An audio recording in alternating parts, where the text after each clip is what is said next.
নমস্কার, আমি সৌমি। আজ আমি একটা অনুরোধ করব, প্লিজ পুরো ভিডিওটা একটু শুনবেন। হতেও তো পারে যে আপনার জীবনকে দেখার দৃষ্টিকোণ পাল্টে গেল, একটু ভালো লাগলো সব কিছু। দেখুন, আমায় যারা ভালোবাসেন তারা ক্ষমা ঘেন্না করে আমি যাই করি একটু শুনে টুনে নেন, কিন্তু যারা আমায় খারাপ বাসেন, আশা করি আজকে যদি পুরোটা শুনেন তাহলে একটু হলেও আমাকে ভালো লাগতে পারে। মজা করছিলাম। একটা খুব ক্রুশিয়াল টাইমের মধ্যে দিয়ে তো আমরা যাচ্ছি। দাঙ্গা, মারামারি, ঘৃণা, চোখ জ্বালা। শুধুমাত্র এটা যে রাজনৈতিক পরিসরে বা কোনো বৃহত্তর ক্ষেত্রে তেমনটা না, নিজেদের মধ্যেও খুবই অন্তর্দ্বন্দ্ব এবং ভালোবাসার যে বাঁধন সেটা কোথাও গিয়ে আলগা হয়ে যাচ্ছে, কোথাও কোথাও টুটেও যাচ্ছে। তো আমি আজকে একটু বেঁচে থাকার কথা বলবো, একটু বেঁধে বেঁধে থাকার কথা বলবো, আর একটু ভালোবাসার কথা বলবো। বয়স আমার বিশেষ না, কিন্তু মানুষকে বড় করে আমার মতে বয়স না, সময়, পরিস্থিতি, তার চারিপাশ, মানুষজন।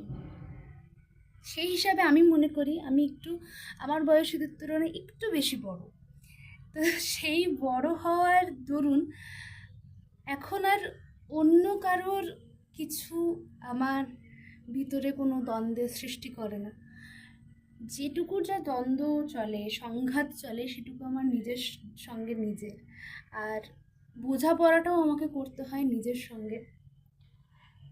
তো সেরকমই একটা বোঝাপড়া আজ করব, আর ভিডিও করে রাখছি যাতে আমি নিজেও এটা বারবার শুনতে পারি যখন আস্থা হারিয়ে ফেলব। আমি কালকে রাতেও এই গানটা গুনগুন করছিলাম, খুব পরিচিত একটা গান।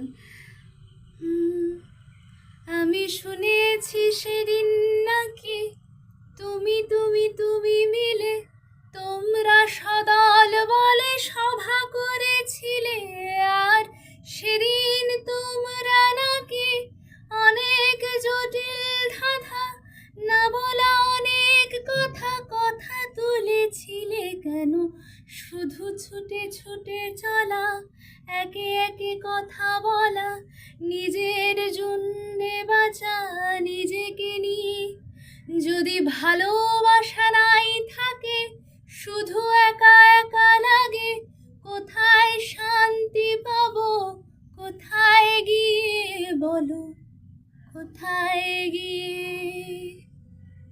এই প্রশ্নটাই আমরা সবাই বোধহয় করি, আর খুব বেশি ভাবায়ও, কোথায় শান্তি পাবো। অনেকে বলবেন শান্তি পাবো সেই চিতার আগুনে বা কবরের মাটিতে, কিন্তু রবীন্দ্রনাথ বলছেন শান্তি পাবো এই আমাতে, শান্তি পাবো এই জগতে। সেখান থেকেই নতুন করে ভাবা, নতুন করে বাঁচা। আর আমার মনে হয় আমাদের যাদের রবীন্দ্রনাথ আছে তাদের তাদের একটা করে জীবন দেখানোর দিশাও রয়েছে। শান্তি পাবো যদি সত্যকে নিই সহজে, কিন্তু এই সত্যকে সহজে নেওয়া কি সত্যিই সহজ? এই কঠিন জিনিসকে সহজ করে নেওয়াই তো জীবনের পাঠ, সহজ পাঠ, যেটা বারবার আমরা রবীন্দ্রনাথের কবিতায় খুঁজে পেয়েছি, রবীন্দ্রনাথের সমস্ত রচনায় খুঁজে পেয়েছি, বাঁচতে পেরেছি হয়তো নতুন করে। আর ওই গানটার উত্তর না আমি এভাবে পেয়েছি, জানি না কেন আমার মাথায় কাল এরকমই একটা ভাবনা হচ্ছিল, আমার খুব ইচ্ছে করলো যে আমি শেয়ার করি। মনে রে আজ কহ যে, ভালো মন্দ যাহাই আসুক সত্যের লও সহজে। কেউ বা তোমায় ভালোবাসে, কেউ বা বাঁচতে পারে না যে, কেউ বিকিয়ে আছে, কেউ বা সিকি পয়সা ধারে না যে। কতকটা যে স্বভাব তাদের, কতকটা বা তোমারও ভাই, কতকটা এ ভবের গতিক সবার তরে নয় সবাই। তোমায় কতক ফাঁকি দেবে, তুমিও কতক দেবে ফাঁকি, তোমার ভোগে কতক পড়বে, পরের ভোগে থাকবে বাকি। মান্ধাতারি আমল থেকে চলে আসছে এমনি রকম, তোমারই কি এমন ভাগ্য বাঁচিয়ে যাবে সকল জখম? মনে রেয়াজ কহ যে ভালো মন্দ যাহাই আসুক সত্যের লও সহজে। আমরা অনেক সময় জীবনে হাঁপিয়ে উঠি, আস্থা হারিয়ে ফেলি,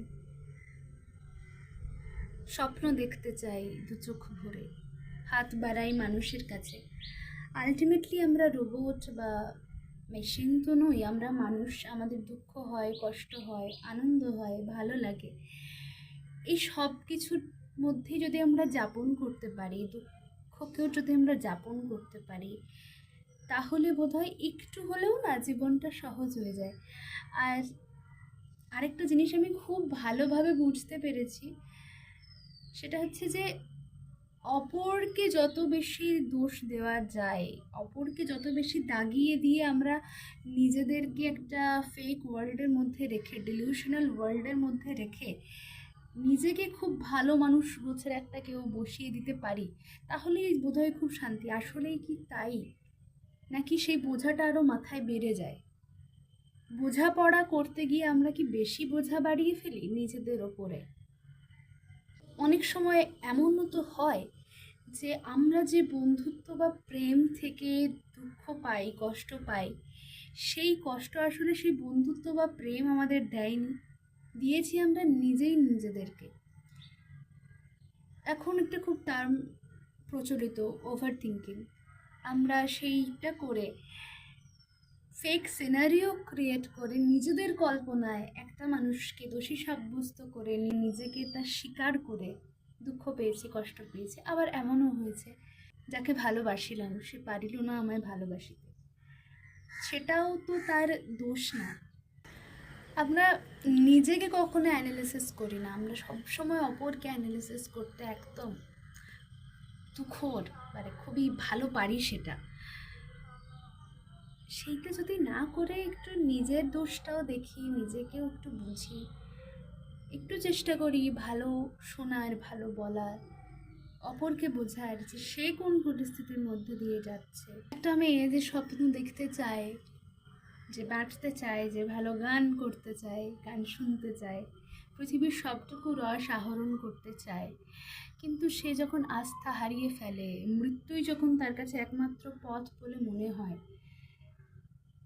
তখন তো আমরা গিয়ে উঠি, আমি শুনেছি তোমরা নাকি এখনো স্বপ্ন দেখো, এখনো গল্প লেখো, গান গাও প্রাণ ভরে, মানুষের বাঁচা মরা এখনো ভাবিয়ে তোলে, তোমাদের ভালোবাসা এখনো গোলাপে ফুটে, আস্থা হারানোই মন নিয়ে আমি আজ তোমাদের কাছে এসে দুহাত পেতেছি। আমি দু চোখের গহ্বরে শূন্যতা দেখি শুধু, রাত ঘুমে আমি কোনো স্বপ্ন দেখি না, তাই স্বপ্ন দেখবো বলে আমি দু চোখ পেতেছি, তাই তোমাদের কাছে এসে আমি দুহাত পেতেছি। সেই মেয়েটাকে কি আমরা বাড়িয়ে দেব না আমাদের দুটো হাত? যে দু চোখ ভরে স্বপ্ন দেখতে চায়, যে মানুষের বাঁচা মরাতে ব্যথিত হয়, যার সবটুকু ইমোশন খুব সূক্ষ্মভাবে কাজ করে, আমরা যদি তার জন্য একটু সংবেদনশীল না হই, তাহলে কি প্রকৃত অর্থেই আমরা মানুষ হয়ে উঠতে পারবো? আবার ফিরে আসি রবীন্দ্রনাথে। অনেক ঝঞ্ঝা ঝাপটা ঝড় কাটিয়ে ঠিক যখন একটু শান্তির নিঃশ্বাস নেব বলে ভাবি, তখন আবার সবটা কেমন ওলট পালট হয়ে যায়। আসলে আমাদের হাতে তো কিছু নেই, আমরা তো পুতুল। সেই পুতুল নাচের রীতিকথায় আমরা মানুষরা আসলে পুতুল, আমরা জানি না কি হবে। তাই সবটুকু দোষ আমাদের নয়, আবার কিছুটা দোষ আমাদেরও। এইটাই হচ্ছে মোদ্দা কথা। তাই বলছেন রবীন্দ্রনাথ, অনেক ঝঞ্ঝা কাটিয়ে বুঝি এলে সুখের বন্দরেতে, জলের তলে পাহাড় ছিল লাগলো বুকের অন্দরেতে, মুহূর্তে থেকে পাঁজরগুলো উঠলো কেঁপে আর্ত রবে, তাই নিয়ে কি সবার সঙ্গে ঝগড়া করে মরতে হবে? ভেসে থাকতে পারো যদি সেইটে সবার চেয়ে শ্রেয়, না পারো তো বিনা বাক্যে টুপ করিয়া ডুবে যেও। এটা কিছু অপূর্ব নয়, ঘটনা সামান্য খুবই, শঙ্কা যেথায় করে না কেউ সেইখানে হয় জাহাজ ডুবি। মনিরে তাই কহ যে ভালো মন্দ যাহাই আসুক সত্যের এলাও সহজে। এটাই যেটা আমি প্রথমে বলছিলাম, যে ঘটনা সামান্য খুবই, অথচ আমরা নিজেদের মননে একটা সাংঘাতিক কিছু তৈরি করে ফেলে ওই মানুষটাকে বা ওই পরিস্থিতিটাকে দাঁড় করিয়েছি কাঠগড়ায়, অথচ সে নির্দোষ। এই সবটুকুর মধ্যে কষ্ট সব থেকে বেশি পেল কে? এই আমি, যে এত কিছু এই মস্তিষ্কে ধারণ করেছি। সমস্যা ওই মানুষটাতে না, সমস্যা এখানে, বোঝাপড়াটা এখানে করতে হবে। শুধু শুধু এইটুকু একটা জীবনে এতগুলো মানুষকে কাঠগড়ায় দাঁড় করিয়ে কতটুকু ভালো থাকা যায়, কতটুকু সত্যের সঙ্গে বন্ধন করা যায় বা সত্যে পৌঁছানো যায়, এটা তো আমরা এই যে বোঝাপড়া কবিতাটা অ্যাটলিস্ট আমাদের জেনারেশনের ছেলেমেয়েরা পাঠ্য বইয়ে পড়েছে, আমিও পড়েছি, কিন্তু তখন আমি কিচ্ছু বুঝিনি, লিটারেলি কিচ্ছু বুঝিনি, শুধু মুখস্থ করে গেছি। আজকে এই কবিতাটা না থাকলে আমার খুবই সমস্যা হতো বেঁচে থাকার জন্য, এটুকু আমি বলতে পারি। যদি আমরা রবীন্দ্রনাথের কবিতাগুলো শুধুমাত্র পড়ার জন্য না পড়ে, নাম্বার পাওয়ার জন্য না পড়ে, আবৃত্তি করার জন্য না পড়ে, মুখস্থ করার জন্য না পড়ে, শেখার জন্য পড়তে পারি, তাহলে বোধহয় দুর্গম রাস্তায় একটু মশালের আলো দেখতে পাওয়া গেলেও যেতে পারে। সেই আমরা রূপনারায়ণের কুলে পড়েছিলাম ক্লাস 12-এ সম্ভবত, সেখানেও সত্যকে ভালোবাসিলাম কারণ সত্য করে না বঞ্চন। এই সত্যর কাছাকাছি পৌঁছানোর রাস্তাটা খুব একটা সহজ কিন্তু নয়, অথচ সহজ নয় বলেই তাকে ভালোবাসতে হবে। অন্যকে দোষারোপ করতে করতে আমরা খুব ক্লান্ত হয়ে যাই, আমাদের এখানে খুব ব্যথা জমে। তোমার মাপে হয়নি সবাই, তুমিও হওনি সবার মাপে, তুমি মরো কারোর ঠেলায়, কেউ বা মরে তোমার চাপে, তবু ভেবে দেখতে গেলে এত কিসের টানাটানি, তেমন করে হাত বাড়ালে সুখ পাওয়া যায় অনেকখানি। ওই যে মেয়েটা আস্থা হারিয়ে ফেলেছিল, দুটো হাত বাড়িয়েছিল তোমাদের কাছে বেঁচে থাকার জন্য, তেমন করেই হাতটা বাড়িয়ে দিতে হবে যাতে অনেকখানি সুখ পাওয়া যায়। আকাশ তবু সুনীল থাকে, মধুর থেকে ভোরের আলো, মরণ এলে হঠাৎ দেখি মরার চেয়ে বাঁচাই ভালো, যাহার লাগি চক্ষু বুঝে বহিয়ে দিলাম অশ্রু সাগর, তাহারে বাদ দিয়েও দেখি বিশ্বভুবন মস্ত টাগর। মনেরে তাই কহ যে ভালো মন্দ যাহাই আসুক সত্যের এলাও সহজে।